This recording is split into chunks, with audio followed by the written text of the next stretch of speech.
ঘুম থেকে উঠেই সকালে পুজো সেরে সোজা মেয়েদের যেটা কাজ রান্নাঘর, কারণ আমাকে তাড়াতাড়ি করে রেডি করে নিতে হয় রান্নাটা। কর্তামশাই খেয়ে বেরোবে, ছেলে। তারপরে আবার বেশ কিছুদিন যাবৎ জ্বরে ভোগার জন্য এখন আর আগের মতন সেই হুটোপাটাটাও করতে পারছি না। সত্যি কথা বলতে শরীরটা ভীষণ খারাপ। তোমরা হয়তো ভাববে ফেসবুকে ব্লগ পোস্ট করছি বা অনেক কিছু, কিন্তু বিশ্বাস করো, শরীর না আগের মতন একদমই নেই। তার সাথে সাথে একটুখানি মোচা রান্না করলাম, সেটাও তোমাদের সাথে দেখিয়ে নিলাম। তারপরেই আমি একটুখানি সবজি অর্ডার করেছিলাম। আর কি সুবিধে বলো, দরজার গোড়ায় এখন বাজার চলে আসছে। আমাদের জীবনটা সত্যি অনেকটা অনলাইনে যেরকম ঝটপট করে সব হয়ে যায়, সেরকম টাইপেরই ফাস্ট লাইফও হয়ে গেছে। যেমন আমরা অনেক কিছু হারিয়ে ফেলেছি ফেসবুকের চক্করে পড়ে।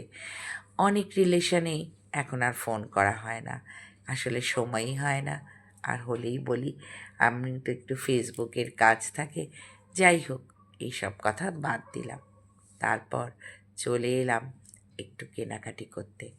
মা তো আর বেশি দিন বাকি নেই আসতে, তাই প্রত্যেকের জন্যই কিছু না কিছু কিনতেই হয়। আর সেই রকমই একটা সুন্দর দৃশ্য তোমাদের সাথে ক্যামেরাবন্দি করলাম।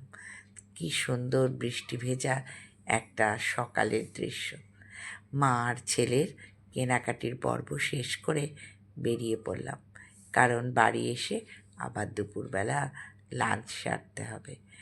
এইভাবেই প্রত্যেকটা দিন আমরা এগিয়ে যাচ্ছি। ঈশ্বরের কাছে প্রার্থনা করি, মা যে আসছে সবার মনে সুখ, শান্তি, আনন্দ বজায় থাকুক। শুধু আমি কেন, সবাই। এটাই আমি চাই। তারপর বাড়ি ফেরার পালা। তাই লিফটে করে নামতে নামতে ছেলেকে একটু গল্প করছিলাম। আমাদের ছোটোবেলায় শপিং মল ছিল না, ছিল অনেক আনন্দ, তাই না বলো? আর এই যে গণেশটা দেখছো, এটা কিন্তু কলকাতার সবচেয়ে বড় গণেশ। আমি সেই গণেশটাই দেখতে গিয়েছিলাম, তবে মণ্ডপে আর দেখে ওঠা হলো না, কারণ তখন গণেশ বাবা জীবন ভাসানের পথে বেরিয়ে পড়েছে। কিন্তু সত্যি বিশাল বড়, ঘাড় উঁচু করে দেখেও কুল করতে পারছি না। এইটুকু রইল, গল্প কিন্তু চলতেই থাকে।